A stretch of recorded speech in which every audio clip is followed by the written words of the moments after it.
Ang ISIS ang pinakamalaking teroristang grupo sa makabagong panahon. Sila ay mas malaki pa kaysa sa matatandang mga international terror groups katulad ng Al-Qaeda, Jamaah Islamiyah at iba pa pagdating sa teritoryo, kakayanan at syempre sa laki ng pinsala. $2 bilyong taon-taon ang tinatayang budget ng ISIS ayon sa mga pagtataya. Syempre, nariyan din ang kanilang mga kaalyado na tinatawag nilang mga probinsya na kung saan ay nagtatalaga sila ng kanilang mga gobernador o wali, katulad lamang din ng sistema noong panahon ng mga khalifa. Pinakakilala sa mga probinsya na ito ang Islamic State West Africa na dating nakikilala bilang Boko Haram na nanalasa sa Nigeria at mga karatig lugar. Nariyan din ang Islamic State Khorasan Province na nananalasa sa Afghanistan, Russia at iba pang mga karatig lugar. At syempre, ang Islamic State East Asia na napapaloob dito ang Maute Group at iba pang mga grupo na nanumpa ng katapatan sa ISIS.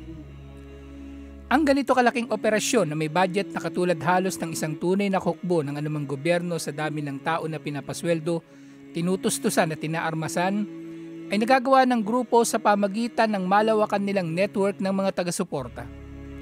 Depende sa kung paano natin itong kikilatisin, ang ISIS ay nananatiling kinikilala ng marami sa mga Muslim na nasa lehitimong jihad at mga bayani na nagtatanggol sa Islam at mga Muslim. Siyempre, nariyan din ang malalaki nilang mga negosyo na pinagkukunan ng pondo. Pinakamalaki sa kanilang mga pinagkakakitaan ng pangungulimbat, kasama na rin dito ang kidnap for ransom at pang-aalipin sa mga tao kahit sa mga Muslim na hindi nila kaanib at ang mga taong ito ay kanilang ipinagbibili rin bilang mga alipin.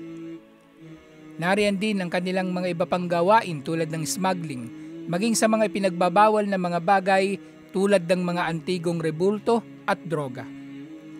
Bagaman itinatanggi ng pamunuan ng ISIS na opisyal nilang pinagkakakitaan ng huling dalawang nabanggit, ay naging laganap ang mga pinagkakakitaan nilang ito sa ilan sa kanilang mga kasapit. Sinabi ni Propeta Muhammad sallallahu alaihi wasallam, tunay na si Allah at ang kanyang sugo ay nagbawal sa pagbebenta ng alak, patay na hayop, baboy at mga rebulto. Ang mga droga ay napapaloob na sa pagbabawal sa mga nakalalasing dahil ito ay bumabago sa pag-iisip ng gumagamit nito. At ang mga rebulto naman ay malinaw na ipinagbabawal sa Islam. Mapapaisip tayo ngayon, kung ang mga taong ito ay nagpapakilalang nakikibaka sa landas ni Allah, ay paano nilang mapagkakamalian pang pagkakitaan ng ganitong malalaking mga kasalanan sa Islam? Ang mga batayan laban sa mga krimen na ito ay pawang malilinaw at sa katotohanan ay pangunahin pang mga kaalaman sa Islam. Dagdag pa rito kahit itanggi pa ng kanilang pamunuan na hindi normal na bahagi ng ekonomiya ng ISIS ang pagbebenta ng ipinagbabawal, ay paano nangyayari ang mga ito nang hindi nila sinasawata na imposibleng hindi nila nalalaman sa laki ng mga ilegal na transaksyon na ito. Noong 2020, nakahuli ang Italian police ng 14 na toneladang Captagon na nakikilala rin bilang phenethylline na isang synthetic amphetamine na may epekto sa katawan na katulad ng shabu na laganap sa Pilipinas. Ang mga ito ay napagtibay na gawa sa Syria ng ilang mga kasapi ng ISIS. Ang shipment na ito ay binubuo ng 84 million na mga tableta na nagkakahalaga ng $1.12 billion.